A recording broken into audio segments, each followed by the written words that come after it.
서 있는 곳 어디서나 하나님을 예배합니다.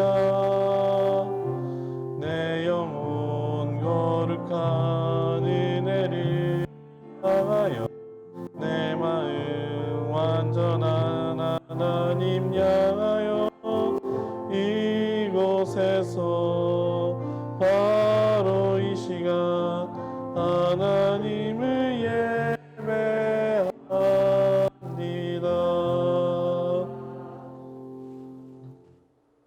수고하고 무거운 짐진 자들아 다 내게로 오라. 내가 너희를 쉬게 하리라. 나는 마음이 온유하고 겸손하니 나의 멍에를 메고 내게 배우라. 그리하면 너희 마음이 쉼을 얻으리니 이는 내 멍에는 쉽고 내 짐은 가벼움이라 하시니라. 삼라만상을 주관하시며 모든 인생의 주인이 되시는 하나님 아버지, 만물이 무성하게 자라나는 계절에 주심을 감사드립니다. 또한 지난 한 주 동안 성령님께서 저희들 안에 거해 주시면서 언행 심사를 주관하여 주시며 바르고 옳은 길로 인도하여 주시는 애 감사를 드립니다. 죄로 인해 죽을 수밖에 없는 저희들이 오직 예수 그리스도의 십자가 공로를 의지하여 하나님 앞에 섰습니다. 우리가 드리는 예배를 통하여 성삼위 하나님만 홀로 영광을 받으시옵소서. 예수님의 이름으로 기원하옵나이다. 아멘.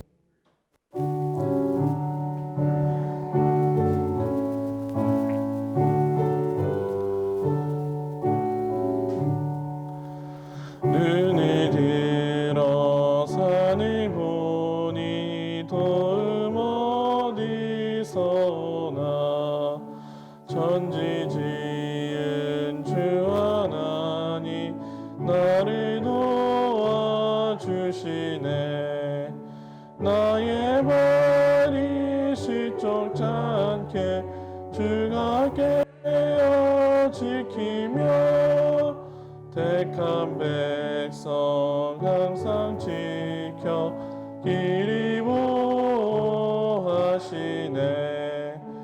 도우시는 하나님이 내게 그늘 되시니 낮의 해와 밤의 달이 너를 삼지 않겠네. 내게 화를 주지 않고 오늘 보호하시며 너의 출입 지금부터 영영 인도하시리.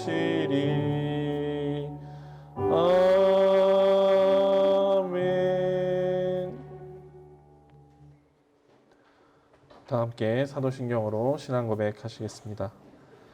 나는 전능하신 아버지 하나님 천지의 창조주를 믿습니다. 나는 그의 유일하신 아들 우리 주 예수 그리스도를 믿습니다.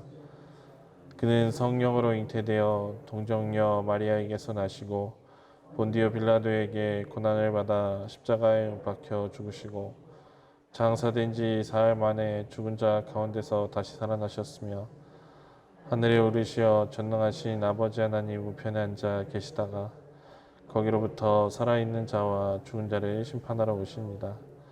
나는 성령을 믿으며 거룩한 공교회와 성도의 교제와 죄를 용서받는 것과 몸의 부활과 영생을 믿습니다. 아멘.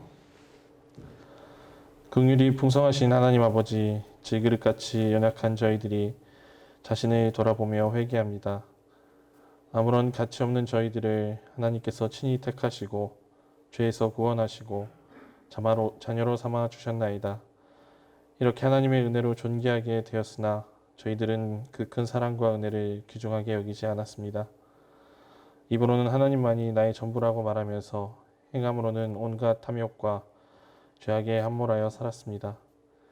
교회 안에서 귀한 직분을 받았으나 주님께 충성하기보다는 기득권을 가지고 형제를 판단하며 정죄하는 데 사용했습니다. 형식적인 예배를 드림으로 하나님을 영화롭게 하지 못하였고 사람에게 보이려고 금식하고 기도함으로 하나님을 기쁘게 해드리지 못했습니다. 이 모든 잘못을 회개하오니 용서하여 주옵소서. 이제부터는 주님께서 보여주신 본을 따라서 진실하고 가치 있는 신앙생활을 할 수 있도록 이끌어 주옵소서. 예수님의 이름으로 이 고백의 기도를 드립니다. 아멘.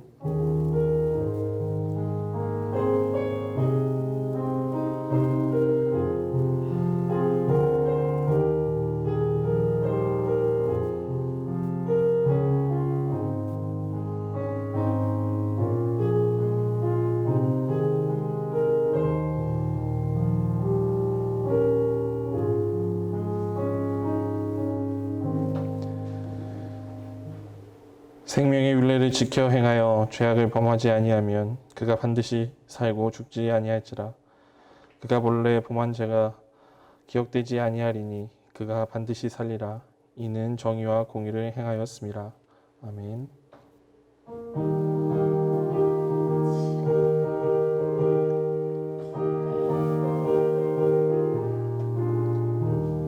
나 캄캄한 밤 죄의 길에 방황했으나 주 크신 사랑 빛을 떼고 어둠 떠났네. 사랑의 빛 오늘 내 맘에 사랑의 빛 항상 있도다.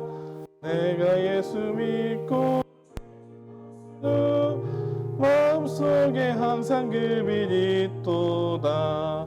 저 검은 구름 하늘 덮고 풍랑이 일어나 온 세상 캄캄하여도 내 빛은 내 사랑의 빛 오늘 내 맘에 사랑의 빛 항상 있도다. 내가 예수 믿고 죄진 벗은 마음속에 항상 그 빛이 있도다. 나 빛 가운데 행할 때에 주 함께하니 이 어두운 세상 등지고 나 전진하리라. 사랑의 빛 오늘 내 맘에 사랑의 빛 항상 있도다. 내가 예수 믿고 죄 수는 마음속에 항상 그 빛이 있도다.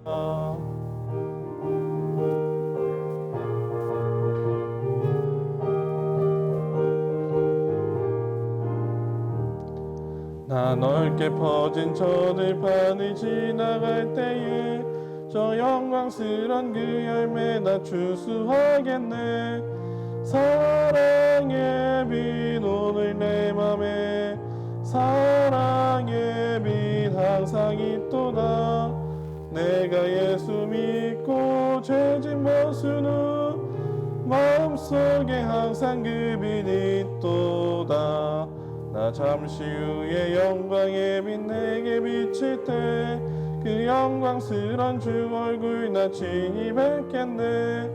사랑의 빛 오늘 내 맘에 사랑의 빛 항상 있도다.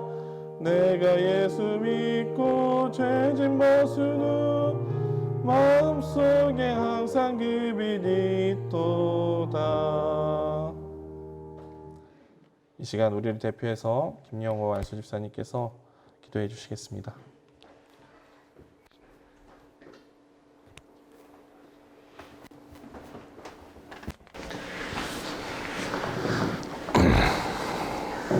길이요 진리이신 사랑의 주님 감사합니다.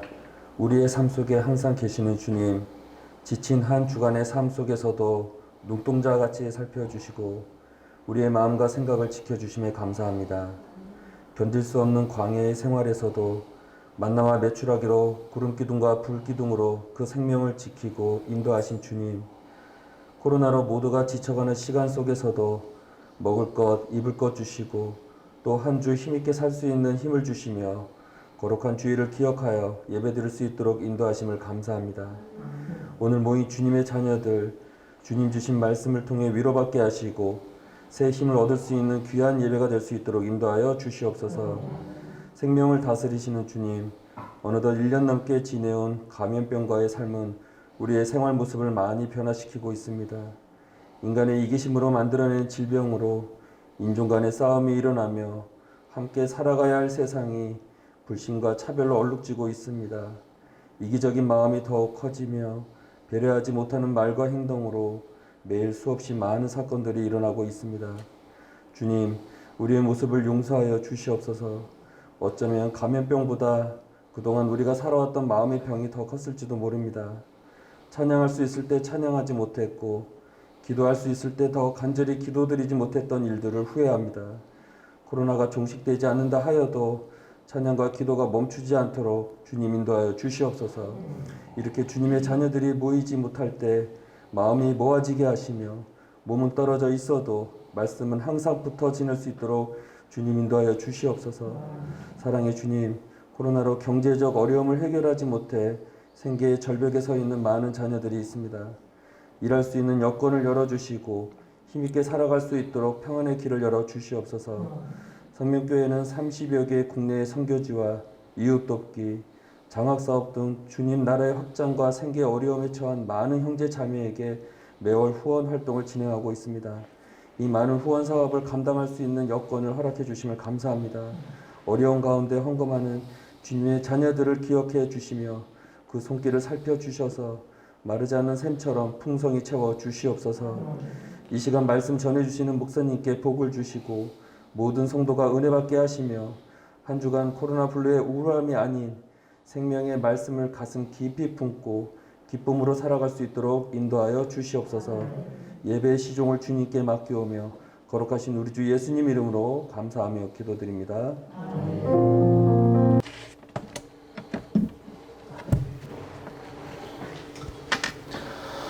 은혜와 진리가 충만한 우리 상명교회 예배에 참석하신 성도님들을 예수님의 이름으로 환영합니다. 교회 소식입니다. 교회 리모델링 관계로 모든 예배는 지하 1층에서 드립니다. 따라서 인근에 거주하시는 분들은 가능하면 1부 5시, 2부 7시, 3부 9시 예배에 참석해 주시기 바랍니다. 교회 리모델링 공사 관련하여 필요한 재정과 안전을 위해서 함께 기도해 주시기 바랍니다. 각 교구장님들은 출석 체크를 해주시기 바랍니다. 결석 시에는 인터넷 예배 참석 여부를 파악해서 그 다음 주에 보고해 주십시오.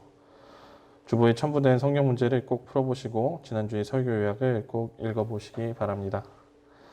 다음 주 2부 예배 대표 기도자는 김영기 안수 집사님입니다. 하찬홍 장로님, 박정신 권사님의 손자 한일훈 군이 미국 리랜드 하이스쿨 졸업식에서 최고상인 대통령상을 수상하였습니다. 성도로 축하해 주십시오. 함께 기도해 주시기 바랍니다. 군대에 가 있는 형제들을 위해서, 해외에 나가 있는 교우들을 위해서, 특별히 해외 선교사님들을 위해서 미얀마의 군부 독재가 철폐되고 공산화되지 않도록 인도 서영교 선교사님 비자 재발급이 잘 해결될 수 있도록 함께 기도해 주시기 바랍니다. 오늘 말씀은 디모데후서 4장 17절에서 18절까지 말씀입니다. 신약성경 디모데후서 4장 17절에서 18절까지 말씀입니다. 신약성경 348쪽에 있습니다.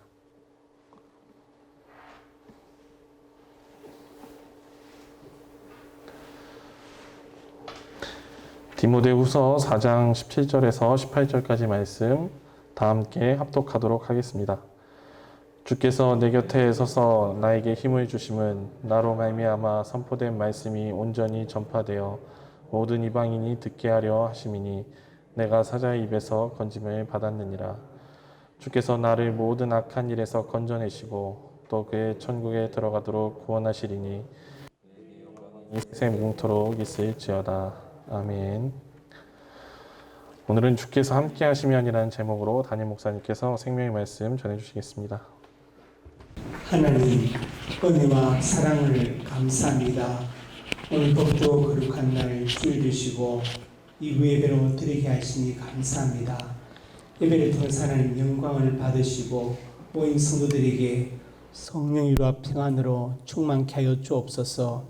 또 사모하지만 참석 못한 성도들에게 동일한 은혜를 베풀어 주옵소서. 예수님 이름으로 간절히 축원하고 기도드립니다. 아멘. 다시 한번 기도합니다. 하나님, 은혜와 사랑을 감사합니다. 오늘 대표 기도를 드린 김용환 수집사님 기억하여 주시고 근무하는 직장의 축복의 통로로 사용하여 주시고 또 많은 아이들이 우리 집사님 통해서 배우게 하시고 예수님을 만나게 하여 주옵소서. 허성호 집사님 근무하는 직장에 동일한 은혜를 베풀어 주시고 성령의 지혜를 허락하여 주옵소서.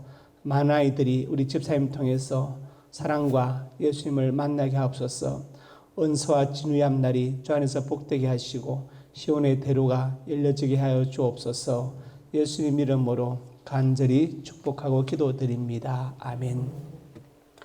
예배분들이 인사합니다. 잘 오셨습니다. 예, 사랑으로 축복합니다. 오늘 말씀의 제목은 주께서 함께 하시면입니다. 주께서 함께 하시면. 오늘 말씀은 사도 바울이 믿음의 아들 디모데에게 쓴 것이죠. 디모데는 바울의 믿음의 아들이었고 바울이 개척한 에베소 교회 목회자였습니다. 디모데전서는 마게도니아의 빌립보에서 기록되었고 디모데후서는 로마의 감옥에서 기록된 것으로 보입니다. 본래 바울은 주 62년경에 로마 감옥에서 석방되었습니다. 이때 디모데전서와 디도서를 썼습니다. 그런데 네로 황제 재위 기간인 66년에서 7년 사이에 또다시 로마 감옥에 갇히게 되었고 이 감옥 안에서 디모데후서를 기록했다고 학자들은 보고 있습니다. 바울은 로마의 감옥 안에서 자신이 곧 처형될 것을 잘 알고 있었습니다. 디모데후서 4장 6절에서 8절이 바로 그 증거이지요. 전제와 같이 내가 벌써 부어지고 날 떠날 시각이 가까웠도다. 전제는 헬라어 스펜도마이를 우리말로 옮겼는데 제사를 드릴 때 예배를 드릴 때 예를 들어서 제물에 포도주를 붓는 마지막 의식입니다. 그러니까 이것은 바울의 생명이 벌써 이제 끝났다. 내가 곧 사형될 것이다. 처형될 것이다. 그것을 바울이 알고 있다는 것을 우리에게 알려주고 있습니다. 그러면서 바울은 나는 선한 싸움을 싸웠고 달려갈 길을 마치고 믿음을 지키며 살았다. 이제 나를 위해서는 면류관이 예비되었다고 확신을 가지고 말하고 있습니다. 본문을 통해서 바울은 그의 전 생애를 회고하면서 예수님께서 지금 로마의 감옥 안에 함께 계신다는 그 임재와 그리고 또 동행을 고백하고 있습니다. 오늘 이 말씀 듣는 가운데 바울과 함께 하셨던 그 주님께서 우리 삶의 모든 여정에 동행하시고 임재하시는 은혜가 있기를 주님의 이름으로 축원합니다. 그러면 주께서 함께 하시면 어떤 역사 일어나는가? 첫째로 같이 읽습니다. 강건하게 된다. 오늘 본문 17절에 말씀했지요. 주께서 내 곁에 서서 나에게 힘을 주심은 그렇게 말씀했죠. 주님께서 내 곁에 계셔서 나에게 힘을 주신다. 나를 강하게 하신다. 지금 바울은 사실 마음이 굉장히 외롭고 약해질 수밖에 없는 상황입니다. 바울이 왜 옥에 갇히게 되었는가? 사도행전 23장 10절에서 11절에 그 내용이 나와 있습니다. 큰 분쟁이 생기니 바울이 지금 사람들 앞에서 자기가 왜 예수 믿게 되었는지 어떻게 주님을 만나게 되었는지를 간증을 했습니다. 그런데 이제 분쟁이 생겼는데 이 분쟁은 왜 생겼느냐 또 그 앞부분에 있는데 바울이 이렇게 말했거든요. 예수님께서 나를 이방인의 사도로 이방인에게 복음을 전한 자로 불렀다 보낸다고 하셨다고 말했어요. 22장 21절에서 2절에 있는데 나더러 또 이르시되 떠나가라 내가 너를 멀리 이방인으로 보내리라 하셨느니라. 지금 유대인들이 바울의 말을 잘 듣고 있었습니다. 아 그래 다메섹도에서 예수님 만났어. 그랬구나. 듣고 있다 갑자기 내가 너를 멀리 이방인으로 보내리라고 주님께서 말씀하셨다. 이방인에게도 복음을 전하라고 하셨다. 이방인에게도 구원이 있다는 것을 알리라고 하셨다고 하니까 갑자기 소리 질러서 이러한 자는 살려둘 수 없다. 이렇게 난리가 난 것이죠. 왜냐? 유대인들은요, 이방인들이 하나님을 알거나 믿는다는 것을 상상하지 못했어요. 그들은 저주받은 민족이다. 지옥의 땔감으로 창조된 것이 이방인이라고 생각했기 때문에 예수님께서 사도 바울을 이방인으로 보낸다는 그 사실을 이해할 수 없었고 그러니까 이런 놈은 죽여야 된다고 생각한 것이죠.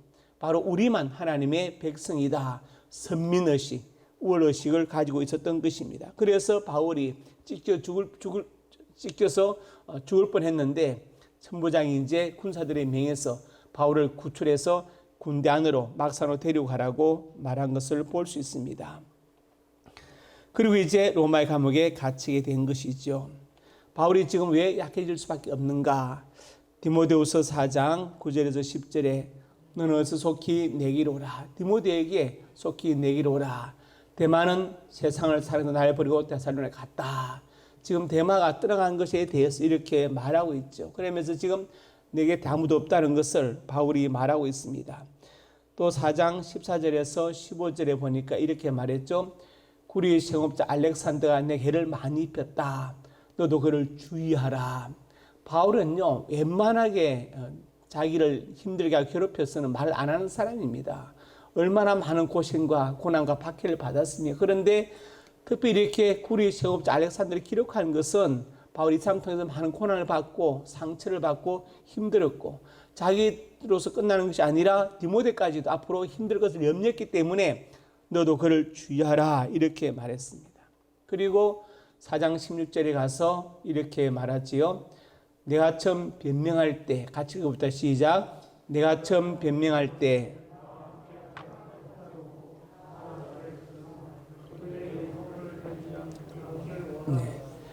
바울이 복음 전할 때 옆에 있었던 사람들, 그런데 다 어디로 가버렸어요. 고생하기 싫었어, 힘들었어, 죽을까 봐서 다 가버리고 지금 아무도 없다. 바울은 지금 외롭고 약할 수밖에 없는 상황입니다. 게다가 지금 처형 소식을 들었겠죠. 전제와 같이 내가 벌써 부어지고 날 떠날 시간이 가까웠도다. 아마 처형될 날짜를 바울은 알고 있을지도 모릅니다. 약해질 수밖에 없는 그런 상황이고 죽음을 앞에 둔 상황이지만 주께서 내 곁에 있어서 나에게 힘을 주심은 바울이 그렇게 기록했습니다. 여러분 기억하시기 바랍니다.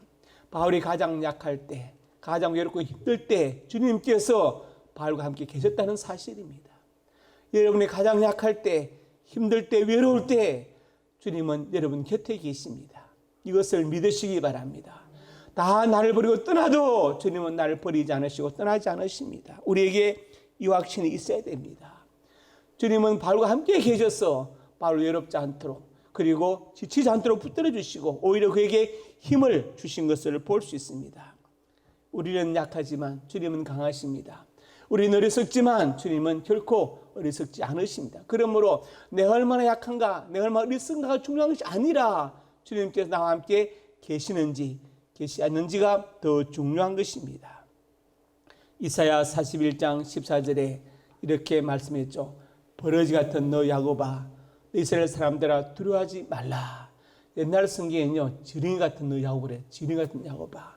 무슨 힘이 있습니까? 절지동물이 있죠. 그냥 밟으면 죽고 잘라지고 그렇게 연약한 야곱이지만 그런 이스라엘 사람들이지만 두려워하지 말아라. 내가 너를 도울 것이다. 그렇습니다. 중요한 것은 하나님이 도우시는 게 중요한 것입니다. 우리가 열심히 노력하고 준비해야 됩니다. 그렇지만 더 중요한 게 있는데 하나님이 도와주셔야 된다는 것입니다. 성경의 위대한 인물들, 위대한 역사의 사람들은 자기 자신이 잘 준비하고 노력한 것도 맞지만 하나님이 얼마나 도와주시는가에 따라서 그 인생의 승패가 갈려진 것을 볼 수 있습니다. 하나님은 연약한 이스라엘 백성들, 정말 벌레 같고 지렁이 같은 그 이스라엘 백성들에게 두려워하지 말아라. 내가 너를 도와주겠다고 약속하십니다. 사무엘상 17장에 우리 하나님은 다윗을 강건하게 하셨죠. 다윗이 블레셋 골리앗 장군 앞에 달려나가면서 너는 칼과 창과 단처로 내게 나오거니와 나는 만군의 여호와 이름 곧 내가 모욕하는 이스라엘 군 하나님 이름으로 내게 나아가노라. 그러면서 확신합니다. 오늘 여호와께 너를 내 손에 넘기실 것이다. 내가 내 목을 벨 것이다. 하나님의 구원하심이 칼과 창이 아니다. 이렇게 고백하고 달려나갑니다. 이것이 용기이죠. 이 용기는 자기 자신의 오기나 다른 것이 나온 게 아닙니다. 하나님께서 그를 강건하게 강하게 만드신 것이죠. 하나님께서 그에게 힘을 주신 것입니다. 힘을 주신 것입니다. 이것이 중요합니다. 하늘이 열리고 인자하는 우편에 서신 것을 보노라. 그러니까 그들이 큰 소리를 치며 길을 막고 일제히 달려들어서 성박으로 던지고 돌로 치기 시작합니다. 그리고 옷을 벗어 사울, 나중에 바울이 되지요. 정년의 발 앞에 뜹니다. 그들이 돌로 스데반을 치는데 스데반이 돌에 맞아 죽어가면서 욕을 하거나 이를 갈거나 이렇게 하지 않고 주에서 내용을 받으시옵소서. 그리고 무릎을 꿇고 이제를 그들에게 돌리지 마옵소서. 이 말하고 자니라 죽었다고 기록합니다. 저는 이 장면 생각하면서 참 많은 걸 생각해요. 왜냐, 나라면 어떻게 했을까? 정말 복음 전에 저렇게 돌에 맞고 있는데 나는 도망가거나 피하거나 뭐 같이 돌을 던지거나 이렇게 하지 않았을까? 어떻게 내용을 받으십사 하고 그냥 무릎을 꿇고 돌에 맞아서 죽으면서 이 죄를 저들에게 돌리지 말라고 기도하면서 죽을 수 있을까? 정말 스데반은 대단한 사람이다. 아마 사울이 바울 되기 전에 그 사울의 그 정말 그 정신에 그 눈에 이 스데반의 마지막 모습이 얼마나 바뀌어 있었을까? 그런 생각을 하는 것입니다. 이 스데반의 용기, 돌에 맞아 죽으면서도 그들을 저주하지 않고 오히려 예수님께 영혼을 부탁하고 그리고 이제를 그들에게 돌리지 말아달라고 기도하는 그 아름다운 모습, 이 정말 강하지 않습니까? 돌로 치는 사람보다 더 강한 것이 무릎 꿇고 돌을 맞는 스데반이 더 강한 것입니다. 다니엘의 세 친구 있지요. 다니엘 3장 18절에 있습니다. 느부갓네살 왕이 두라 평지에 황금 신상을 세우고 절하러 했는데 다니엘 세 친구 사드락 메삭 아벳노가 그 절을 거부했어요. 그러면서 풀불에 집어넣는다 하니까 하나님 우리를 구해내실 것입니다. 그리 아니하실지라도 구해내지 않고 우리가 저 불에 들어가서 녹아서 죽는다 할지라도 우리가 왕의 신들을 섬기지도 않고 금생에 절하지도 아니할 줄을 아옵소서. 그들은 믿음을 지키는데 무엇을 걸었습니까? 목숨을 걸었습니다. 신앙생활은요, 목숨을 거는 겁니다. 따라합시다. 신앙생활은 목숨을 거는 것이다. 그게 진짜 신앙생활입니다. 내가 하고 싶은 대로 적당히 가고 싶으면 가고 안 가고 싶으면 안 가고 이런 게 아닙니다. 목숨을 거는 게 신앙. 새벽 기도부터 목숨을 거는 겁니다. 그게 진짜 신앙생활이에요. 기억하시기 바랍니다. 나는 약하지만 주님은 강하시다. 나는 어리석지만 주님은 지혜로우시다. 내가 약하고 어리석은 것이 문제가 아니라 주님께서 함께 하시느냐 하지 않냐 더 큰 문제이다. 주님께서 함께 하시면 우리는 강해질 수 있습니다. 믿음 안에서 강해지는 우리가 되기를 주님의 이름으로 축복합니다. 두 번째로 같이 읽습니다. 복음을 전하게 된다. 오늘 본문 17절에 말씀했죠. 주께서 내 곁에 있어서 나에게 힘을 주심은 나로 말미암아 선포된 말씀이 온전히 전파되어 모든 이방인이 듣게 하려 하심이니. 즉 바울은 왜 주님께서 나와 함께 하시는가? 복음이 전파되도록 하기 위해서 함께 하신다고 말씀합니다. 그래서 주께서 함께 하시면 첫째로 강건하게 되고 두 번째로 복음을 전하게 되는 것입니다. 바울은 많이 감옥에 갇혔어요. 그런데 바울 쓰신 10행을 다 읽어봐도 한 번도 감옥에서 나가게 기도해 달라는 말을 한 적이 없습니다. 이런 기도는 했어요. 기도를 부탁합니다. 내가 감옥 안에서 복음을 전할 수 있도록 기도해 달라. 이 말은 했죠. 한 번도 꺼내달라는 말을 한 적이 없어요. 왜냐? 감옥 안에 있어도 바울은 주님이 함께 하심을 느낄 수 있었고 그 안에서 복음을 전함으로 자기의 사명을 감당하고 있었기 때문입니다. 복음의 핵심이 무엇입니까? 바로 예수님이죠. 3일차 하나님의 역사 아닙니까? 여자의 후손을 보내신다는 성부 하나님의 구원의 계획, 그리고 다 이뤘다 십자가를 지신 예수님의 성취, 그리고 우리의 죄를 깨닫게 하시고 예수 믿게 하시는 성령님의 적용, 계획하시고 성취하시고 적용하시는 이 구원사역의 3일체를 우리가 기억해야 됩니다. 그래서 복음을 전하는 것은 곧 예수님을 전하는 것이죠. 성령께서 오신 목적이 무엇입니까? 사도행 1장 8절에 나와 있습니다. 오직 성령이 너에게 임하시면 너희가 권능을 받고 예루살렘과 온 유대와 사마리아 땅끝까지 이르러 내 정인이 되려 하시니라. 성령이 임하면 권능을 받는데 무슨 권능 받느냐? 복음을 전하기 위한 권능을 받는 것입니다. 성령 충만의 증거가 뭐냐? 예수님을 증거한 사람이 성령 충만한 사람이에요. 물론 우리가 은사를 받아서 방언할 수 있고 다른 것 할 수 있지만 그것이 성령 충만은 아닙니다. 성령의 은사이지. 정말 성령 충만하면요, 예수님의 정인된 삶을 사는 거예요. 방언을 못해도 내가 복음을 전하는 삶을 살고 있다. 바로 그 사람이 성령 충만한 사람입니다. 성령께서 오신 목적은 우리를 예수님의 정인되게 하려고 오신 것이에요. 그리고 또 요한복음 15장 26절에 말씀했습니다.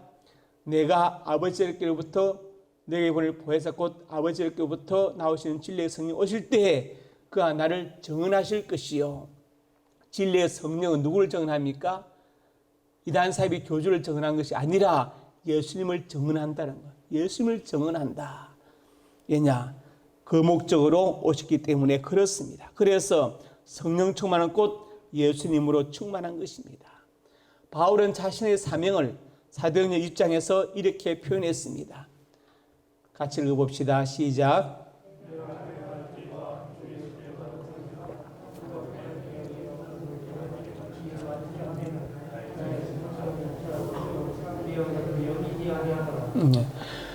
지금 감히 죽는다는데, 앞장에 죽는다는데 바울은 살 길을 찾는 것이 아니라 죽을 길을 찾아갑니다.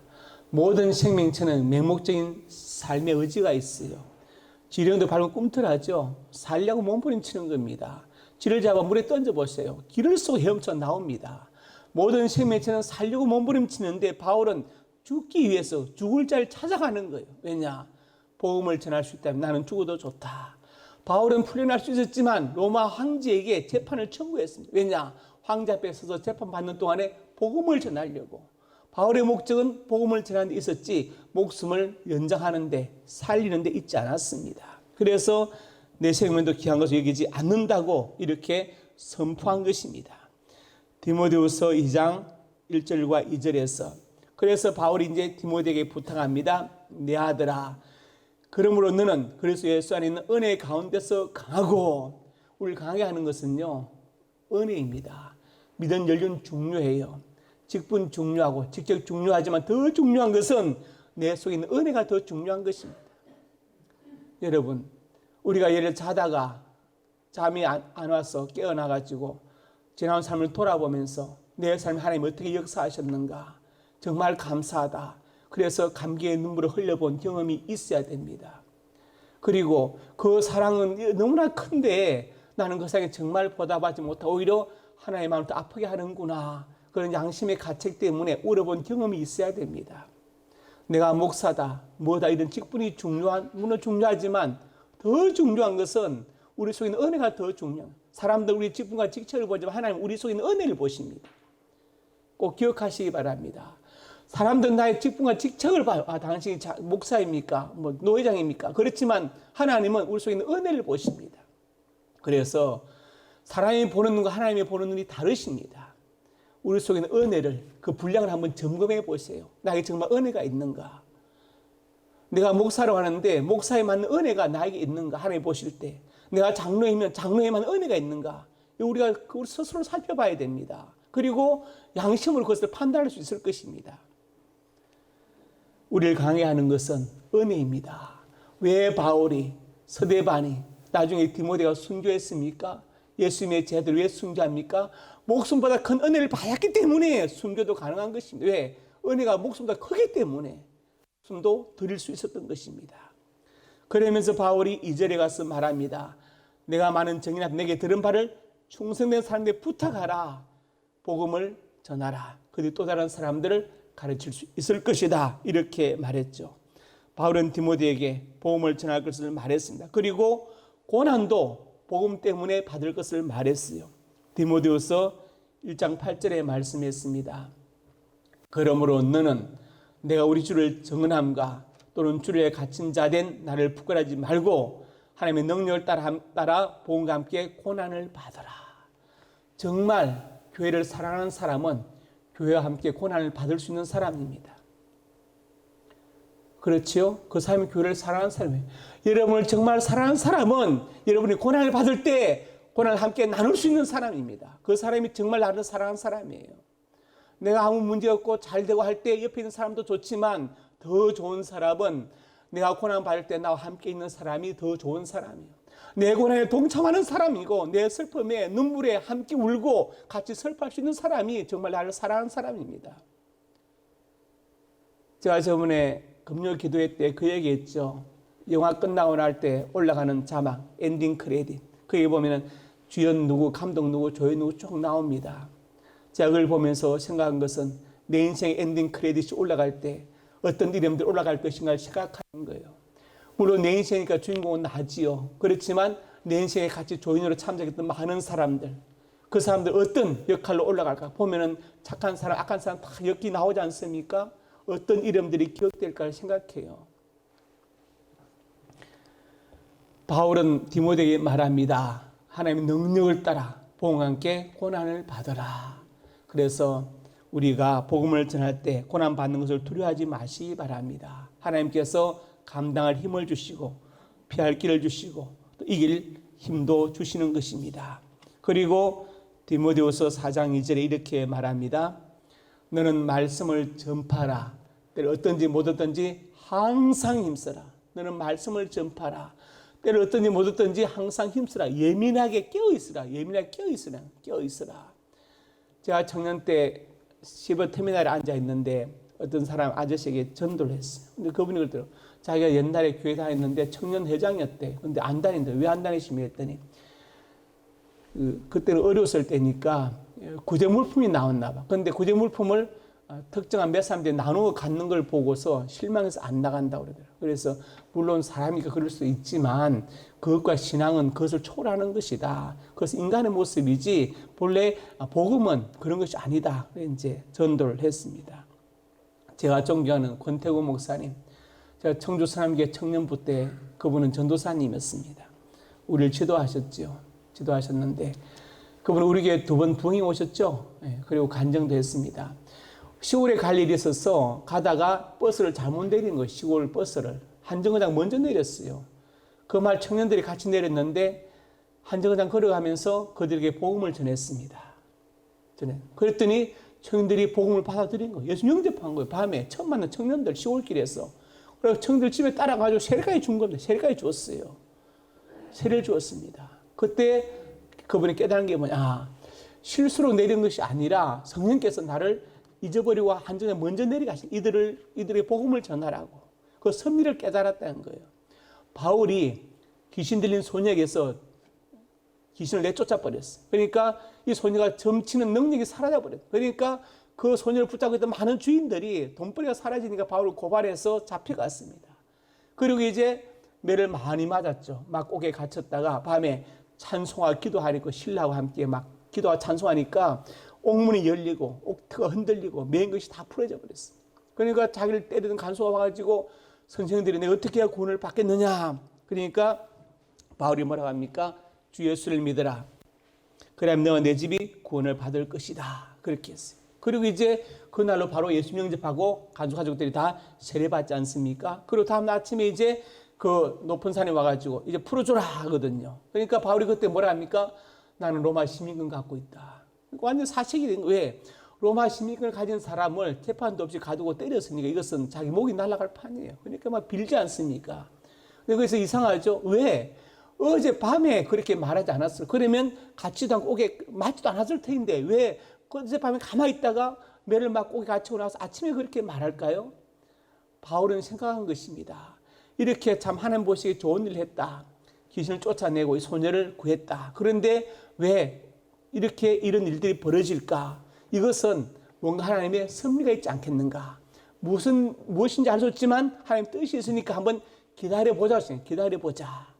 기다렸더니 이렇게 기도하고 찬송했더니 간수가 가족이 예수 믿게 되고 자주 옥감 장사 루디와 함께 빌보 교회를 개척하는 개척 멤버가 되지 않습니까? 그래서 빌보 교회가 세워지게 되는 겁니다.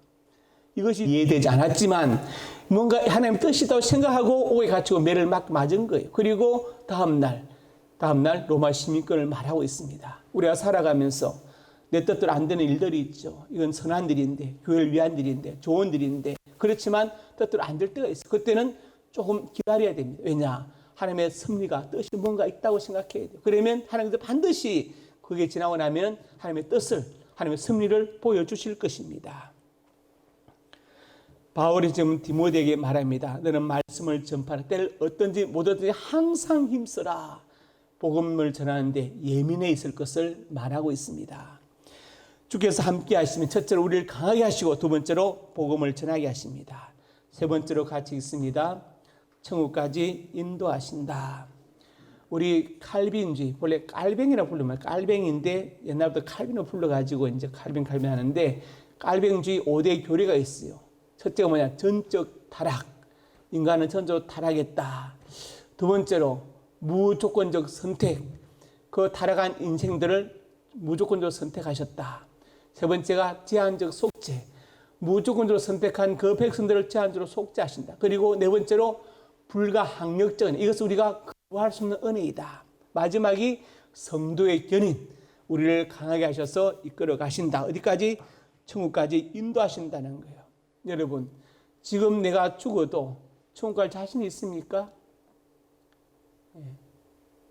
있어야 됩니다. 내가 지금 죽어도 나는 낙원의 아브라함 품에 갈 자신이 있다. 나는 구원받는 이 확신이 있어야 돼요.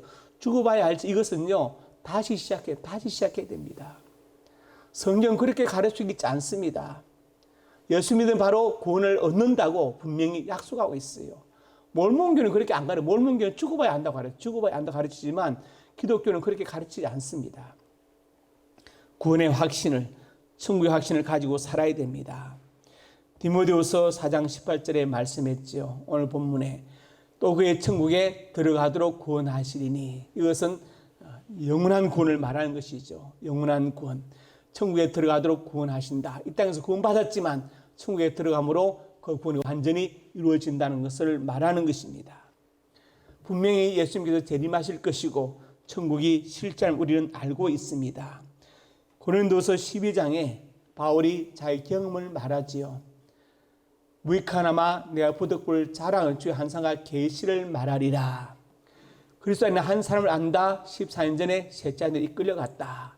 4절에 낙원으로 이끌려가서, 즉 바울은 천국 경험을 한 거예요. 그런데 그 경험을 14년 전에 했는데 침묵하고 있다가 할 수 없어서 지금 뭔가를 이야기해야 되는데 그때 자기 경험을 말하면서도 자기를 하지 않고 한 사람 안다. 그는 14년 전에 이런 사람 안 오니, 그가 계속해서 3인칭으로 말하고 있죠. 3인칭으로. 그만큼 바울이 겸손한, 우리 같으면요 당장 천국 지옥 간증하고 부흥회 다니고 난리가 날 거예요. 신문에 광고 내고. 그런 사기꾼들이 많거든요. 옛날에 천국 지옥 간증으로 유명했던 성경의 아주머니, 이분은 자기가 3일 동안 죽어 있다가 그때 천국 지옥 경험하고 막 부활했다고 해서 우리나라 큰 교회들이 다 초청해 간증하고 난리 났어요. 그런데 우리가 현대적으로 이상하게 추적해 보니까 이 사람이 거짓말한 거예요. 병원에 입원한 적도 없는 거짓말한 거예요. 그래서 결국 이제 그것이 드러났죠. 그런 간증 말고 정말 사도 바울처럼 셋째 하늘에 이끌려간 간증이 있는 것입니다. 귀신론파가 있죠. 귀신론파. 우리가 이제 김기동 목사의 베레 아카데미, 하만영 교수의 그레이스 아카데미, 사는 부활교회 도로 아카데미를 말합니다. 사는 부활교회 이태하 목사님은 우리 교단 사람이었는데 거기 넘어갔다 다시 돌아왔어요. 내가 잘못했다고 다시 이제 우리 교단으로 다시 복귀했습니다. 이 귀신론파의 하늘관이 뭐냐? 하늘이 세 개 있다는, 스카이, 스페이스, 헤이븐, 이렇게 있다는 거예요. 그래서 셋째 하늘은 헤이븐이다 이렇게 말하는데 그것은 잘못된 것입니다. 바울이 이렇게 셋째 하늘이라고 말한 것은 유대인들의 관념 속에서 3이 가장 완전한 숫자이고 하나님 가장 완전한 하늘에 계신다고 생각한 것이지 스카이, 스페이스, 헤이븐으로 나눠서 생각한 것이 아닙니다. 우리가 창세기 보면 노아 홍수 때 어떻게 표현했습니까? 하늘에 창들이 열려 비가 쏟아졌다고 되어 있죠. 그것은 고대 히브리인들의 우주관을 표현한 거예요. 그 당시 고대 히브리인들 어떻게 생각했느냐? 하늘에 창고가 있다. 눈 창고, 빛 창고, 우박 창고가 따로 있어서 하나님께서 그때마다 창고를 열어서 쏟아낸다고 이렇게 생각한 거예요. 그래서 하늘에 창들이 열려 이렇게 말한 것입니다. 그래서 우리의 셋째 하늘은 스카이, 스페이스, 헤븐 그런 개념이 아니라 유대인들의 관념 속에 하나님이 계신 하늘, 셋째 하늘은 완전한 하늘이다. 그런 뜻으로 이 표현을 쓴 것입니다. 계시록 21장 1절에서 2절에 이렇게 말씀했죠. 또 내가 새 하늘과 새 땅을 보니 처음 하늘처럼 땅이 없었고 바로 다시 있지 않더라 이렇게 말했습니다. 지금 우리가 보는 이 땅과 하늘은 없어질 것을 분명히 말하고 있죠. 그런데 어떤 이단은 예수님의 재림이 없다. 예수님이 영으로 이미 우리 교주에게 임해서 다시는 재림이 없다고 이렇게 말하고, 그리고 과천이 바로 천국이 된다 이렇게 가르치죠. 이것은 신천지의 교리인데 잘못된 것이죠. 왜? 성경 분명히 새하늘과 새 땅이 있다고 분명히 말씀하고 있습니다. 그리고 우리 보는 이 하늘 땅은 없어진다고 분명히 말하고 있습니다. 그리고 21장 3절과 4절에서 이렇게 말했습니다. 특별히 4절에 보니까 다시는 사망이 없고 애통하는 것, 고가는 것, 아픈 것 있지 않냐는 처음 것들이 다 지나갔다 이렇게 분명히 선포하고 있죠. 그 새로운 세계, 천국의 삶은 다시는 죽음 없을 것이고 애통하는 것이나 곡하는 아픈 것이 다시 있지 않을 것이다 이렇게 말씀합니다. 그리고 계시록 22장 1절에서 5절에 말씀하지요. 수정같이 맑은 생명수 강을 내게 보이니 생명수의 강이 있다. 다시 저주가 없다. 오제 다시 밤이 없을 것이다. 이렇게 선포하고 있습니다. 분명히 예수님이 재림하실 것과 새하늘과 새 땅, 천국이 있는 것을 분명히 성경은 그 실제에 대해서 말하고 있습니다. 여러분, 잘못된 것에 속지 마시기 바랍니다. 오늘 제가 세 가지 말씀드렸죠. 말씀을 정리합니다. 주께서 함께 하시면 첫째, 강건하게 된다.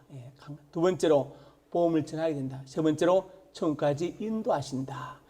바울과 함께 계신 계셨던 주님께서 우리와 함께 계셔서 우리를 강하게 하시고 복음을 전하게 하시고 천국까지 인도하시는 은혜가 있기를 주님의 이름으로 축복합니다. 아버지 하나님, 은혜와 사랑을 감사합니다. 우리는 어리석지만 주님은 지혜로우시고 우리는 약하지만 주님은 강하십니다.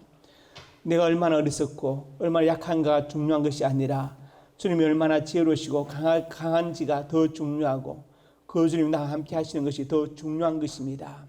주님께서 함께 하시는 말미암아 강하며 복음을 전하며 천국까지 인도받는 우리 모든 성도들이 되게 하여 주옵소서. 예수님 이름으로 기도드립니다. 아멘.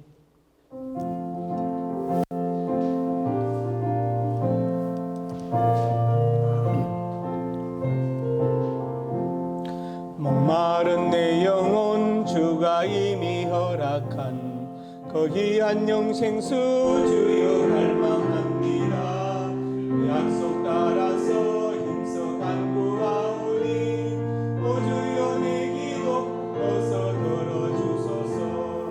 예수의 사랑 예수의 사랑 바다 물결같이 내게 임하니 영광의 물결에 온전히 쌓여서 내 영혼의 기쁨 한량없도다. 주 내게 약속한 큰비 내려주시오.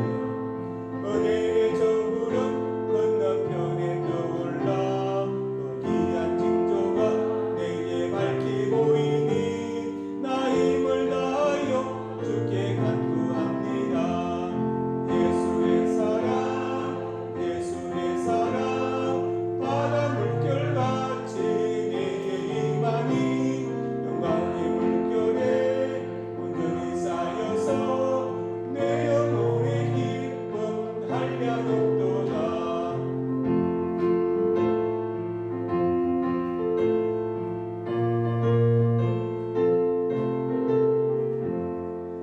내 소나비 지금 벅적히 내려 구원의 큰 강물 흘러 차고 넘쳐서 내 주한 모든 죄 모두 씻어버리니 나 지금 은혜를 충만하게 받았네. 예수의 사랑 예수의 사랑 바다 물결같이 내게 임하니 영광의 물결에 온전히 쌓여서 내 영혼의 기쁨 한량없도다. 차고 넘치는 주의 은혜의 물결 힘차게 밀려와 내게 만족합니다. 오 할렐루야로 주를 찬송하오니 내 맘의 기쁨이 항상 충만하니라. 예수의 사랑 바다 물결같이 내게 임하니 영광의 물결에 온전히 쌓여서 내 영혼의 기쁨 한량없도다. 하나님, 은혜와 사랑을 감사합니다. 경제 어려운 때 하나님의 사람들이 예물을 드렸습니다. 예물에 저들의 땀과 눈물과 피가 담겨 있습니다. 저들의 눈물과 땀을 닦아주시고 저들의 생명을 많은 사건 사고로부터 코로나로부터 지켜 보호하여 주시옵소서. 이 예물에 쓰는 곳에 하나님의 영광을 거두시고 예수의 복음이 전도되게 하시고 소외되고 외로운 많은 사람들, 공부한 학생들, 기관들에게 힘과 능력이 되게 하여 주시옵소서. 저들의 가정과 직장과 사업장이 복되게 하시고 자녀들의 남들이 복되어서 하나님을 경외하고 본인 말씀이 보다고 순종하는 귀한 자녀들이 되게 하여 주시옵소서. 진학의 문을 열어주시고 집의 문을 여시고 사업의 문도 열어주시고 믿음의 배필을 만나게 하시고 태의 대로 주시옵소서. 은혜 베풀어 주실 것을 믿습니다. 이제 하나님의 사람들이 소원으로 가슴에 손을 졌습니다. 아버지 하나님, 우리 마음속에 있는 소원을 주께서 아십니다. 하나님의 영광을 위해서 이 꿈들이 이루어지게 하여 주옵소서. 나사렛 예수님의 근처와 능력으로 명하노니 내 모든 소원이 주 안에서 반드시 이루어질지어다. 또한 하나님의 사람들이 믿음 아픈 곳에 손을 졌습니다. 하나님은 나의 창조자가 되시고 내 생명의 주인 되십니다. 우리 믿음으로 손을 졌습니다. 하나님 주의 광선을 바라여 주시옵소서. 성령으로 태워 주시옵소서. 치료주에 치료하여 주시옵소서. 나사렛 예수님의 근처와 능력을 명하노니 내 모든 질병이 떠나갈지어다. 그러니까 강건할지어다.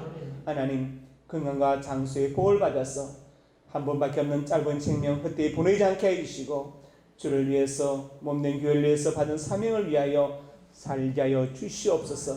예수님 이름으로 간절히 축복하고 기도드립니다. 아멘.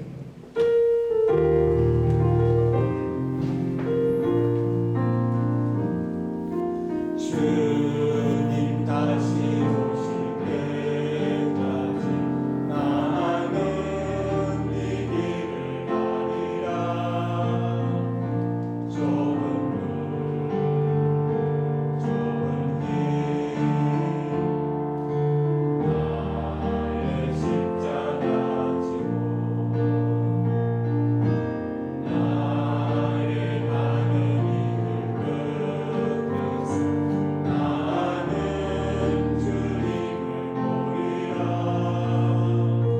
영광의 내 주님 나를 맞아주시니 주님 다시 오실 때까지 나는 일어나 달려가리라. 주의 영광 온 땅 덮을 때 나는 일어나 노래하리. 내 사모하는 주님 온 세상 구주시라. 내 사모하는 주님 영광의 왕이시라. 이제는 우리 주 예수 그리스도의 은혜와 아버지 하나님의 사랑과 성령의 교통하심이 오늘 주신 말씀 화면으로 받고 로마 감옥에서 발과 함께 계셨던 그 주님께서 우리와 함께 하시는 말미암아 강건하게 되고 복음을 전하게 되며 천국까지 인도받기를 원하는 하나님의 사람들 머리 위에와 저들의 발길 닿는 곳 위에 가정과 자녀들 위에 이제부터 영원토록 함께 있을지어다. 아멘.